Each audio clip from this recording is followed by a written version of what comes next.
Welcome to Important Updates, your trusted source for breaking headlines, global insights, and sharp analysis from around the world. If you are new here, do not forget to hit that subscribe button so that you never miss an update. This is why you need to pay attention to the West Philippine Sea right now. January 2nd, 2026. A new day dawns over the West Philippine Sea, its waters shimmering with the promise of change. The West Philippine Sea glimmers under the morning sun as Philippine Coast Guard vessels slice through the waves, their hulls steady and determined. The air is crisp, filled with anticipation, and the low hum of engines breaking the silence. Today, these ships venture farther than ever before, marking the official start of the Philippines' expanded maritime patrol zone. For the first time, the horizon feels closer, as if the nation's reach has grown with the rising sun. The BRP Gabriela Silang leads the way, its crew alert, eyes fixed on the horizon. Every member stands ready, aware that their mission carries the weight of history and hope. This is more than a routine patrol, it's a bold assertion of sovereignty in contested waters. Each wave they cross is a declaration that these seas are not just lines on a map, but the lifeblood of a nation. For years, Filipino ships were shadowed and constrained by foreign vessels. Encounters were tense, and every maneuver was watched, every decision weighed against the risk of escalation. Now, they chart a new course, asserting presence, not just observing. The patrols are no longer passive, they are proactive, forging a path that others will follow. The message is clear. The Philippines is drawing a line in the water to protect what it claims as its own. This line is not just a boundary, but a promise to defend every inch of its maritime domain. This expansion is the result of years of tension and diplomatic standoffs. Negotiations, protests, and standoffs have shaped this moment, each one a step toward today's resolve. The government has decided that passivity is no longer an option. Leaders have spoken with one voice, declaring that the time for hesitation has passed. The new patrol zone pushes deeper into the 200 nautical mile exclusive economic zone, covering flashpoints rich in resources. Oil, gas, and fisheries. These are not just economic assets, but the foundation of national security and prosperity. By expanding patrols, Manila reclaims its role as guardian of these waters and their resources. Fishermen and workers look to the Coast Guard for protection, knowing their livelihoods depend on these patrols. The ships pass familiar reefs, once symbols of conflict, now seen as vital parts of national territory. Each reef, each shoal, is a reminder of what is at stake and what must be preserved. This mission is more than a naval exercise. It's a statement of national will. The crews salute not just the flag, but the generations who have dreamed of this day. The Philippines stands up for its rights under international law, determined to secure its maritime domain. Legal documents are more than paper. They are shields, wielded with conviction on the open sea. The world is watching as these patrol boats hum with purpose. International eyes follow every move, aware that the balance of power in these waters is shifting. Today, the Philippines is not just defending territory, it's shaping its future. Each mile covered is a step toward a more secure and independent tomorrow. The quiet determination on board echoes a new era of resolve. In the silence between orders, hope and duty intertwine, forging a spirit that cannot be shaken. The expanded patrols are a promise. These waters will be protected for generations to come. On distant shores, families watch with pride, knowing that their children's future is being safeguarded today. The horizon is no longer a limit, but a beginning. As the sun rises higher, so too does the nation's resolve, ready to meet whatever challenges lie beyond the waves. To truly understand the gravity of today's events, we must first look back through decades of shifting tides and mounting tensions in these waters. The West Philippine Sea's troubled past is a story of overlapping ambitions, colonial legacies, and the enduring struggle for sovereignty. China's sweeping 9-line claim, which stretches deep into the heart of the South China Sea, directly clashes with the Philippines' internationally recognized maritime zones established under the United Nations Convention on the Law of the Sea, or UNCLOS.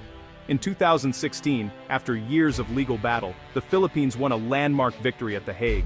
The tribunal invalidated China's expansive claim, affirming the Philippines' rights to its exclusive economic zone and fishing grounds. Yet, Beijing dismissed the ruling outright, refusing to recognize the court's authority.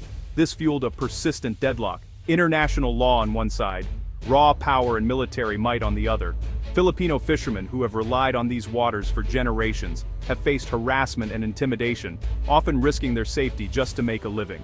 Standoffs at sea have become routine, with Coast Guard vessels from both nations locked in tense encounters, sometimes only meters apart. These incidents have stoked frustration and a surge of nationalism at home. The Filipino public, angered by perceived inaction, has demanded stronger measures to defend the nation's sovereignty.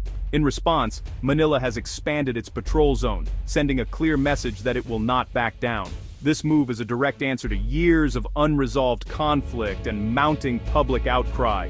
It's a decision shaped by history, driven by the lessons of the past, and fueled by a determination to chart a new course for the future. The expanded patrol zone is the result of escalating events, not a sudden decision. The 2025 Ayungin Shoal crisis saw Chinese vessels block Philippine resupply missions with dangerous tactics, ramming, lasers, and more. New Chinese construction on disputed features signaled further encroachment.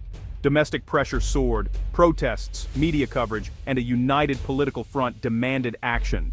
Internationally, alliances with the US, Japan, and Australia grew stronger, providing diplomatic cover. Emboldened by support at home and abroad, Manila saw the moment to act. The expanded patrols are a measured, defensive response to years of pressure. It's a shift from protest to presence. The Philippines is no longer waiting, it's moving. For Filipino fishermen, the expanded patrols are a long-awaited shield. Years of harassment forced many to abandon traditional fishing grounds, deepening poverty in coastal communities. Now, a stronger Coast Guard presence offers real security, deterring aggression and restoring confidence. Safer waters mean bigger catches, boosting local economies and stabilizing food supplies. The patrols are more than a map exercise. They're about protecting livelihoods and dignity. Fishermen, once abandoned, now see their government standing with them. This renewed sense of solidarity transforms victims into citizens defended by their state. The expanded patrols are an investment in both economic resilience and national pride. For these communities, hope returns with every patrol. At its core, the expanded patrol zone is a bold and unmistakable assertion of Philippine sovereignty. It signals to the world that the Philippines is determined to protect its territorial waters and uphold its rights in the face of growing regional challenges. This move marks a significant shift, from relying on paper protests and diplomatic notes to taking concrete action in enforcing the 2016 arbitral ruling. The Philippines is no longer content with words alone. It is now actively defending its claims on the water. The West Philippine Sea is not just an economic resource rich in fish and energy reserves, it's a vital strategic frontier that shapes the nation's security and future. Control over these waters means safeguarding livelihoods, national security, and regional stability. Increased patrols allow the Philippines to closely monitor foreign activities, deter illegal construction, and maintain a credible defense posture.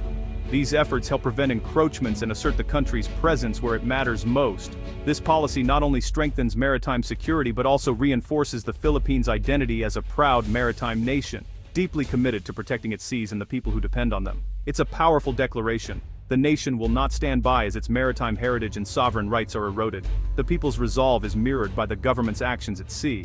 By patrolling its exclusive economic zone, the Philippines sets a vital precedent for the region.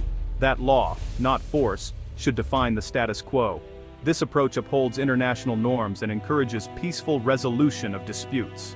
Over time, this sustained and visible presence aims to normalize Philippine authority in the area, making it clear that the nation's rights are not negotiable or temporary. It's a patient, persistent strategy, reclaiming control through the steady, lawful exercise of sovereign rights, day after day, patrol after patrol. The message is clear. Sovereignty is defended not just in international courts, but through unwavering presence and action on the water, where it truly counts. China's response was swift and severe. Beijing condemned the patrol expansion as a provocation, vowing to defend its indisputable sovereignty. Chinese Coast Guard and militia vessels increased their presence, shadowing and obstructing Philippine ships. Economic retaliation followed. Negative media, travel restrictions, and whispers of tighter inspections on Philippine exports. China's strategy: intimidate Manila and pressure it economically. On the world stage, Beijing painted the Philippines as the aggressor, blaming external forces for the escalation.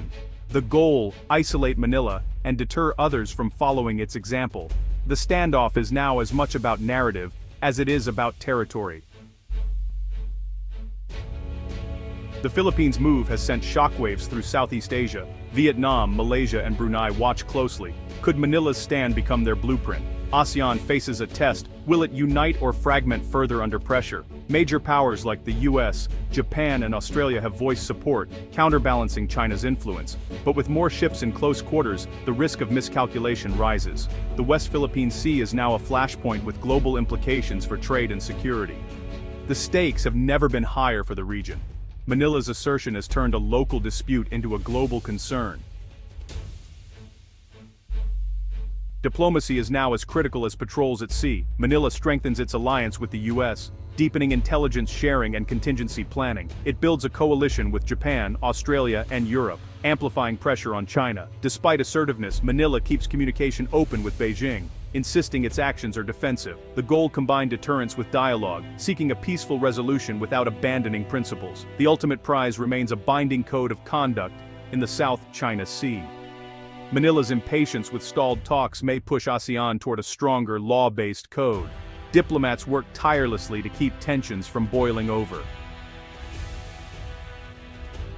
As Philippine patrols continue, the future of the West Philippine Sea remains uncertain. Tensions could become the new normal, with constant standoffs and risk of escalation. Or, Manila's resolve, backed by allies, could force China to moderate its actions, reducing harassment and opening space for dialogue. The best hope: this crisis sparks genuine talks, leading to joint resource management and peaceful coexistence. The Philippines has drawn a line in the water, defending its rights and its people. The journey is turbulent, but the hope is clear: a just, peaceful future where law prevails over force. The Coast Guard sails on, carrying a nation's hopes into uncertain waters.